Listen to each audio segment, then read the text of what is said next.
এখন তো বাজারে প্রচুর পরিমাণে কচি এঁচড় পাওয়া যাচ্ছে, সেই কচি এঁচড় দিয়ে এঁচড় চিলি বাড়িতে একদিন অবশ্যই তৈরি করতে হবে। আর আমি যে পদ্ধতিতে করেছি খুব সহজ পদ্ধতিতে দেখিয়েছি, এইভাবে যদি আপনারা করেন খুব সহজেই বাড়িতে এঁচড় চিলিটা তৈরি করে দেখতে পারবেন। তো অবশ্যই আপনারা একবার ট্রাই করবেন এটা বাড়িতে। হরে কৃষ্ণ, প্রণাম। আমি সদানন্দিনী মালিনী দেবী দাসী, রাধারানীস কিচেনে আপনাদের সবাইকে স্বাগত। আজ আমি ভগবানের জন্য চিলি এঁচড় তৈরি করে দেখাবো। এঁচড় চিলিটা তৈরি করার জন্য আমি এখানে এঁচড় নিয়েছি। এঁচড়গুলোকে এরকম চৌকো চৌকো করে কেটেছি, কেটে নুন হলুদ দিয়ে আমি সেদ্ধ করে নিয়েছি। আমি এই যে পিসগুলো এরকম করেছি, আপনারা একটু ছোটো বড়ো করতে পারেন। আর এখানে আমি টমেটো আর ক্যাপসিকাম চৌকো করে কেটে নিয়েছি। ক্যাপসিকামগুলো একটু ছোট কেটেছি, এরকম ছোট ছোট সাইজ করেছি, আপনারা ছোট বড় করতে পারেন। আর টমেটোগুলো আমি একটু কাঁচা টমেটো নিয়েছি, শক্ত টমেটো, দেখুন একদম পাকা টমেটো নয়, এটা একটু কাঁচা আছে। আর সব বীজগুলো আমি বের করে দিয়েছি, চৌকো করে কেটে সকলের বীজগুলো বের করেছি, একটারও বীজ নেই। আপনারা এইভাবেই করবেন, বীজগুলো সব বের করে দেবেন। আর এখানে ব্যাটারটা করব, সেই জন্যে ময়দার কর্নফ্লাওয়ার নিয়েছি 5 চামচ 5 চামচ আছে। আমার যে পরিমাণ এঁচড় আছে তাতে এই পরিমাণটা আমার লাগবে। আর এখানে আমি নিয়েছি কাশ্মীরি লঙ্কার গুঁড়ো কালারের জন্য, হলুদ গুঁড়ো, লবণ, চিনি, গোলমরিচের গুঁড়ো, ধনেপাতা, আদা গ্রেট করা আছে, কাঁচা লঙ্কা কুচানো আছে। আর এখানে টমেটো সস, এখানে সয়া সস আর ভিনিগার। আর গার্নিশিংয়ের জন্য আমি সাদা তিল নিয়েছি, খুব অল্প, এটা অপশনাল। এবার আমি ব্যাটারটা তৈরি করব। ব্যাটারটা তৈরি করব সেই জন্য আমি কালারের জন্য এর মধ্যে অল্প একটু কাশ্মীরি লঙ্কার গুঁড়ো দিয়ে দেবো, যাতে কালারটা খুব সুন্দর আসে। আর অল্প একটু হলুদের গুঁড়োও দিয়ে দেবো, লবণ দেবো পরিমাণ মতো। এই পরিমাণগুলো আপনারা আপনাদের যেরকম রয়েছে সেই মতো দিয়ে দেবেন। আর যে গোলমরিচের গুঁড়ো নিয়েছিলাম ওটাও আমি পুরো দিয়ে দিলাম। আর যে টমেটো সস নিয়েছিলাম ওর থেকেও আমি 1-1.5 চামচ একটু দিয়ে দেবো। দিয়ে সব উপকরণগুলো আমি একটু সুন্দর করে মিশিয়ে নেব। এই উপকরণগুলো দিলে ব্যাটারটা খুব সুন্দর হয়। এবার আমি অল্প অল্প করে জল দিয়ে একটা ব্যাটার তৈরি করব।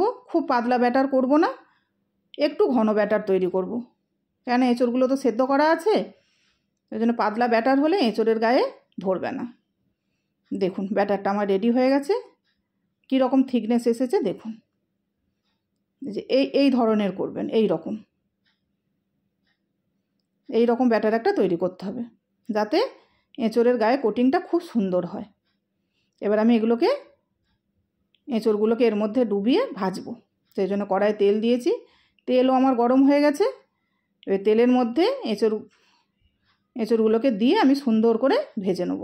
আমি একটা কাঁটা চামচের সাহায্যে এঁচড়গুলো ব্যাটারে ডুবিয়ে তেলে দিয়ে দিচ্ছি, তাহলে ব্যাটারগুলো খুব বেশি উঠে আসবে না। আর চামচে করে দিলে প্রচুর ব্যাটার এর মধ্যে উঠে আসবে। আমি এগুলোকে খুব সুন্দর লাল লাল করে ভেজে নেব। দেখুন একটা দিক ভাজা হয়ে গেছে, আমি এবারে উল্টে দেবো। কত সুন্দর লাল দেখতে হয়েছে দেখুন। এবার ওই দিকটাও লাল করে ভাজা হয়ে গেলে তখন আমি এগুলোকে তুলে নেব। এগুলো মিডিয়াম আঁচে ভাজতে হবে, হাই আঁচ দেওয়া চলবে না। ঠিক এরকম লাল লাল করে ভাজতে হবে, তাহলেই একটু ক্রিস্পি হয়ে যাবে। এগুলো ভাজা হয়ে গেছে, আমি এগুলোকে কড়া থেকে এবার তুলে নেব। একটা টিস্যু পেপারের ওপরে এইভাবে সবগুলোকে তুলে নেব, নিয়ে আবার পরের ব্যাচটা দিয়ে দেবো।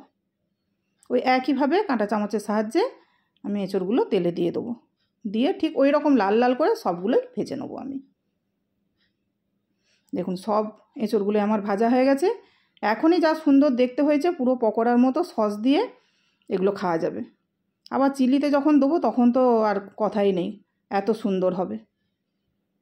এবার আমি চিলিটা তৈরি করব, গ্রেভিটা, সেই জন্য কড়াতে তেল যেটা ছিল তুলে দিয়েছি, অল্প একটু রেখেছি।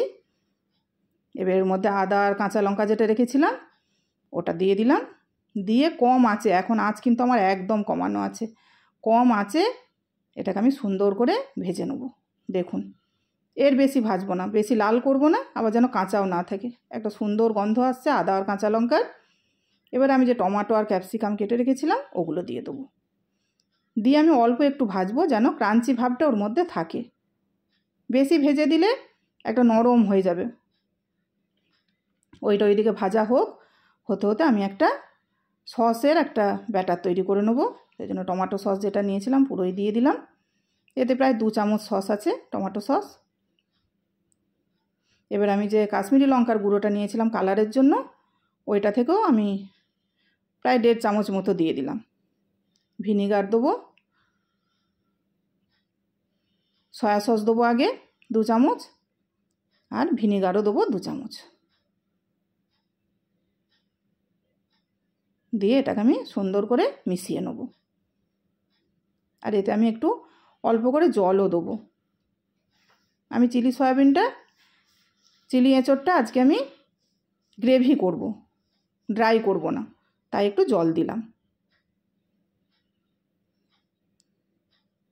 এদিকে দেখুন আমার টমেটো আর ক্যাপসিকাম সুন্দর করে ভাজা হয়ে গেছে, ওর বেশি আমি আর ভাজবো না। এবার এর মধ্যে আমি পরিমাণ মতো লবণ আর চিনি দিয়ে দেবো।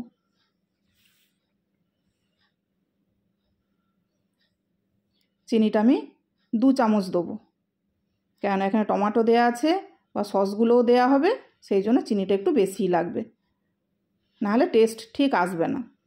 দিয়ে একটু নাড়াচাড়া করে নিলাম, করে নিয়ে এবার এর মধ্যে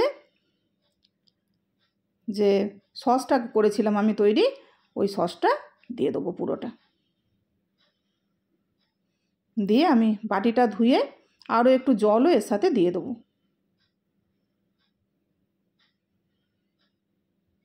কেন এটা আমি যেহেতু গ্রেভি করব, একটু বেশি জল লাগবে এতে। তো জল দিয়ে দিলাম, দিয়ে এটা আমি ফুটতে দেবো।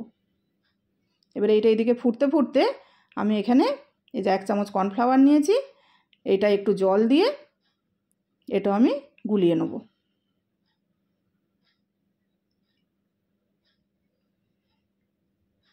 এটা সুন্দর করে গুলিয়ে নিয়েছি।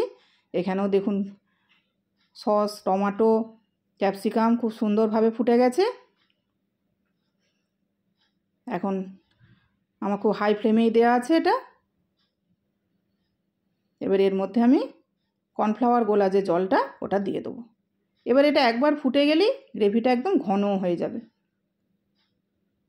দেখুন এক্ষুনি ঘন হয়ে গেছে, দেখুন কত সুন্দর ঘন হয়ে গেছে জিনিসটা। ব্যাস, গ্রেভি আমার রেডি, ফুটেও গেছে সুন্দরভাবে। এটাকে আর ফোটাবার দরকার নেই। এবার এর মধ্যে আমি যে এঁচড়গুলো ভেজে রেখেছিলাম ওগুলো আমি দিয়ে দেবো। দিয়ে সুন্দর করে গ্রেভির সাথে আমি একটু ফুটিয়ে নেব। দেখুন কত সুন্দর হয়েছে দেখতে। এটা কেউ দেখলে বলবেই না যে এটা চিলি এঁচড় হয়েছে বলে। কালার কত সুন্দর, গ্রেভি একদম কত ঘন হয়েছে, ক্যাপসিকাম সব সুন্দর গোটা গোটা আছে, টমেটোও গোটা গোটা আছে। এই অবস্থায় আমি এবার এটাকে অন্য একটা প্লেটে ভগবানের জন্য সার্ভ করে নেব। দেখুন আমি অন্য প্লেটে তুলে নিয়েছি, কত সুন্দর দেখতে হয়েছে, দেখুন দেখতে কত সুন্দর লাগছে। এবার এটাকে আরও একটু সুন্দর করার জন্য আমি এর ওপর থেকে যে ধনেপাতা ছোটো ছোটো করে কেটে রেখেছিলাম ওগুলো আমি ছড়িয়ে দেবো।